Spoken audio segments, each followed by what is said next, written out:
What's good, YouTube? It's your boy Tony D2Y checking in once again. Tony Digital bringing back another 4K visual, back with another banger today, guys, on the 2 Wild for TV show. And I wanted to drop a quick review, first half non-spoiler, second half spoiler review on the movie Us, which I went to go see yesterday.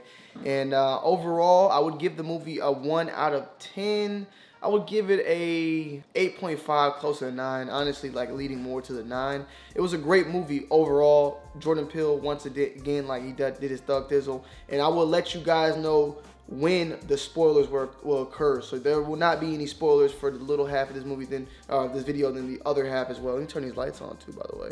So without further ado, let's go ahead and get straight into it, man. Let's go. So first things first, before going into this movie, you need to know that this is more of a horror film rather than what Get Out was about. You know, Get Out was horror, but also very comedic in a way, and they didn't even get like a comedy nomination rather than like a horror film or whatever. This is more horror. There's a little bit of humor here and there, but it's just more so on the horror side of things. And overall, I just love the movie. I need to definitely go see it again. I went and saw Get Out 3 times in the movie theater, and with this one, I definitely would say that I want to go see it one more time now that I know a lot of things, so I can pick up on the secrets and the things that I may have missed originally. Now, going into this movie, do not expect the same thing as Get Out. Do not put the same type of pressure on this movie like it has to be the same as Get Out. Overall, I think I liked Get Out more, but for it being Jordan Peele's second movie, it definitely is great. And it's like, it's not like, you know, sometimes you like, oh, you know, you think something's so great, then when something else comes, a sequel or a second thing of something, you think, oh, damn it, that was just a one-hit wonder type thing. No, like, don't go in thinking there's gonna be any type of strong connections to the Get Out movie, or thinking that, you know, don't put the same standards and all that. Just give it its own type of movie feel. Basically, what I'm saying is if this movie was released first, you would have still thought of it greatly. Just don't compare it to the two, because the two movies are in their own ways different, but then they have that same type of, you know, eerie feeling to it. The actors in the movie all did a very, very great part. One of the actors, you may know him from Black Panther.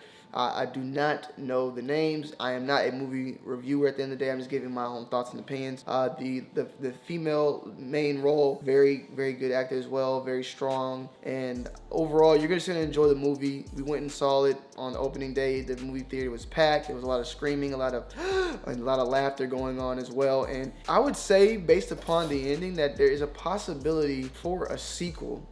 Just it leaves it to that point. And I think that overall, though, you're gonna enjoy the movie. So just go in with an open mind. Don't think of Get Out. Because it's just gonna be a whole different type of movie, and you'll see it as time goes on. So overall, you will definitely enjoy it. Go and see it, and once you go and see it, come back and watch the rest of this video and leave your comments down below. You can leave a comment now and leave a comment later. I really don't care. But let's go ahead and get into the meat and potatoes of this and the spoilers. So from this point on, if you haven't seen the movie, you might want to stop. If you don't care about being spoiled, then continue watching. Let go. So guys, for the people that just go and see this movie, you know, it starts off with the opening basically of a rabbit that zooms out, and there's tons of these rabbits in a cage, and just tons and tons of them. At first, when I first saw this part, I thought a lot about, you know, since I knew it a little bit was about Us, I thought that these were like rabbits were being cloned and whatnot, but it kind of does look like that. It may be that at the same time, but also we figure out later on what the rabbits were mainly used for. It starts off though with the main character as a girl, young, very young. First I didn't know if this was the daughter of the girl, but then I found out later like it was a, you know, in the 80s and whatnot, and she's walking in Santa Clara or Santa Cruz, and they're on like the pier or whatnot, and she gets lost because her dad was like a drunk. He was drinking and very bad at drinking and whatnot, and the mother went to go use the restroom, I believe. She wanders off into some like mirror house, and she's walking around, and then she pops up and sees her doppelganger, and it just, you know, flashes and it goes. So as a lot of us know, you know, once she experiences that, her whole life is just traumatized by all this. She doesn't start speaking and all that. She's not speaking at all. And we kind of fast forward to the present day though, where you can tell it still is a traumatizing thing. She has a lot of anxiety. She hates going back to this area because of what it brought to her in that sphere of seeing that doppelganger again, because she knows it exists. But once she gets there, you know, they go on the beach, they're having a good time, and then his son wanders off as well, and he sees this guy sitting with like a scarecrow and blood on his arms, and he's just sitting. Right now though, picturing that, right? Like right now, just remembering that, what's going on, and this is hitting me as we're talking. What that guy was doing, he was starting that line. You know, the line of everybody holding hands? That's why he was sitting out there like this. He probably, and he had blood on his fingers. You remember that? So obviously he killed his doppelganger, and he went and sat and did this, beginning the line, which later on would connect on all sides and become humongous. So he had on a jacket, he had his hands out, and that was that. But now again, hey, it's funny as we were talking, things are hitting my head. I don't know, did he kill the guy or not?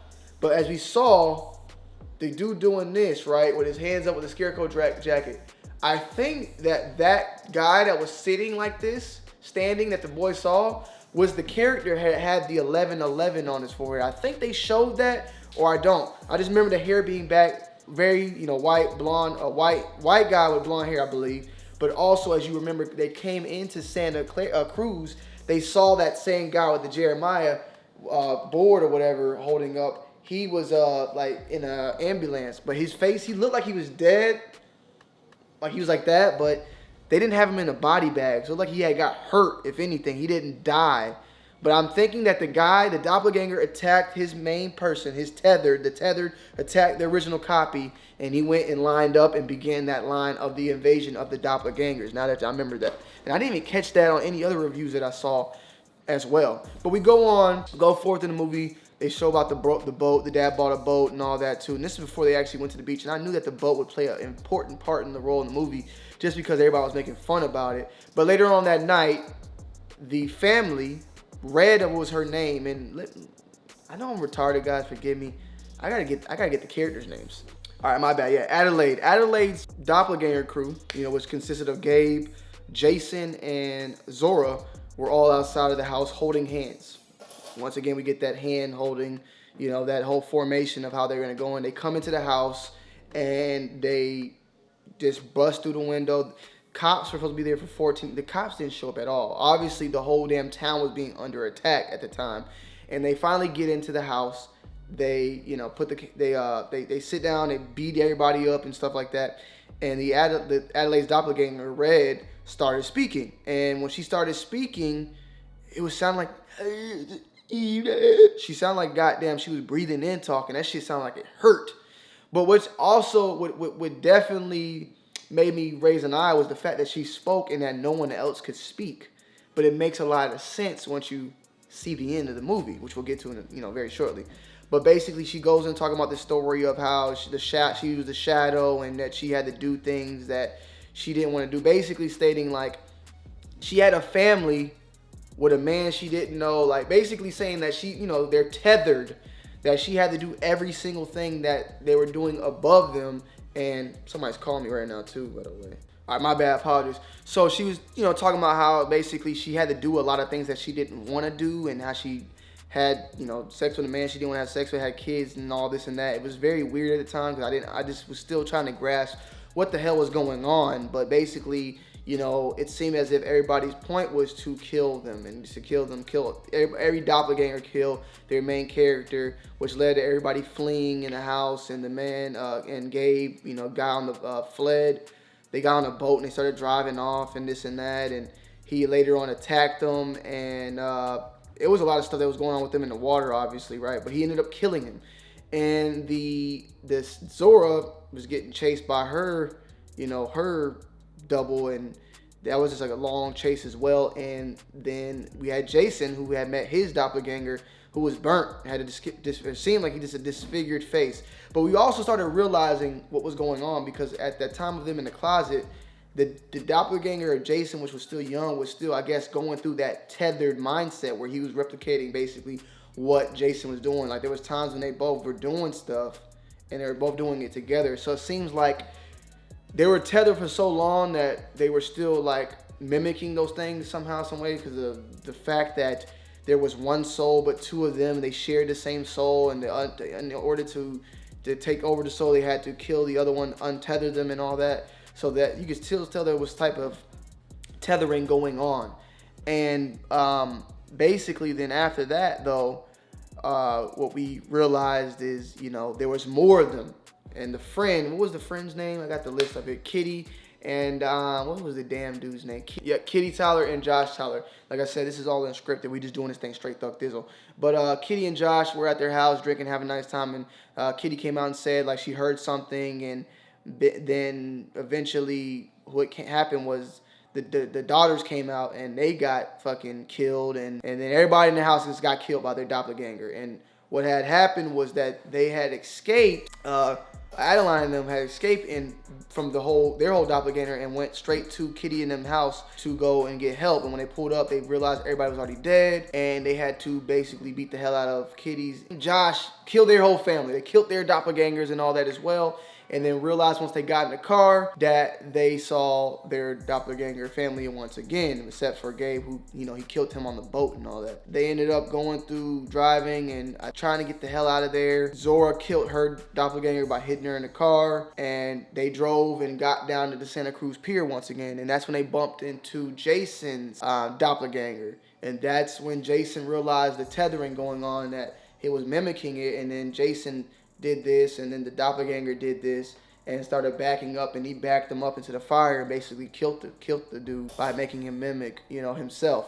And that's when Red snatched Jason and took him to the House of Mirrors, or the thing down below. And that's when everything got really crazy. We got down there, you know, Adeline got down there and saw like all the bunnies loose and finally met up with Red. And that's when she basically learned the background to everything that we learned. And that basically how the tethered have, they basically, there was an experiment done by the government that seemed to failed, but they just left them down there, and they basically mimic everything that the people above do. And you see the flashback to the family when they were walking on the Santa Cruz, having a good time with the dad and whatnot. Down below was the same thing going on, and the dad was down there doing the same thing, but they were just, you could tell they were uninterested in what they were doing and almost forced, as if it was like a slave, like they were almost slaves to what they were mimicking and doing. And then we see how, you know, Adeline's doppelganger Red got the shirt and started making her way up, how they mimicked her like walking up to the stairs and getting into the house, and how they saw each other. But the twist of all that is that we later on found out that Adeline and Red, when they met, Red choked Adeline and knocked her unconscious and swapped bodies with her. So really the real Adeline was Red, and Red was really the fake Adeline. And that made sense because of the fact that, you know, this Red, okay, we're going to say Red and Adeline right now. We're talking, this is going to get confusing basically. Let me just break it down one more time, and then I'm going to explain to you what we're going to call from now on. Adeline is the real Adeline. Red is the real Red. When they were kids, they were swapped. So the real Adeline ended up staying down there with the tethered, and the fake Adeline Red ended up going up to the real world and living the rest of her life. I wanted to try this one more time because I just feel like I was maybe confusing some of you guys. Okay, so the person who was born and who was called Adeline, she grew up, she went to the Santa Cruz thing, she went to the mirror place, she bumped into someone who looked exactly like her. That person who looked exactly like her choked her out, dragged her down there, and left her handcuffed in a bed. The real Adeline. And then that person swapped clothes and went upstairs to become the new Adeline. The original Adeline, who got swapped and who was cuffed downstairs, then later on became who we know as Red. So Red in the movie is actually the original Adeline, and the Adeline in the movie is a fake person. I don't know when she, you know, I don't think that Adeline back then was called Red. I think Red became Red later on in life. So yeah, so hopefully that explains it as best as I can. I kept saying Red and this and that. So yeah, so Red in the movie is the person who was born on the world above, and the Adeline in the movie, she was originally born down below. So this Adeline still knew how to speak a little bit and knew how to talk, and they all down there thought she was special, and she had somewhat knowledge of what was going on, obviously knowing that shit wasn't real. So it led to her being able to start this revolt. and she was, you know, the dancing and all that. And it kind of makes me wonder, like, did the Adeline down there have any type of effect on the one in the, you know, above? Because there was like a lot of dancing, and she said, you know, I didn't know I could dance till I met you, or I didn't know you can dance till you met me. It was some like weird stuff that I definitely need to go back and watch it again, as I stated. But basically, they, you know, that you see why Red did the revolt and what the whole meaning was, and their whole purpose was to kill everybody they were tethered to and show themselves to the world, and basically, you know, just be the real them. But it was just a twist of everything, of how, you know, Adeline was not even the real Adeline. She was actually the mean one. And that it also shows why when she went up, she couldn't speak. She wouldn't talk. And that she later on developed these things and these fears. But it also gives you a reason to why at a young age she could kind of forget these things. But she later on remembered it all at the end. And also you see the son Jason looking at his mom like, something ain't right. Like, you ain't telling me something, Mom. And, you know, it's just a lot of stuff, a lot of weird stuff. And basically, that Red character felt like Adeline just stole her life from her from what she really did do. And there's the end of the movie. A lot of questions I still have, though, is like, why, when Adeline got free, didn't she just leave and go back up to the real world and live her normal life? That was one thing that I always wondered. And, you know, just never, you know, kind of questioned. But the movie itself is really great. I definitely want to go see it again.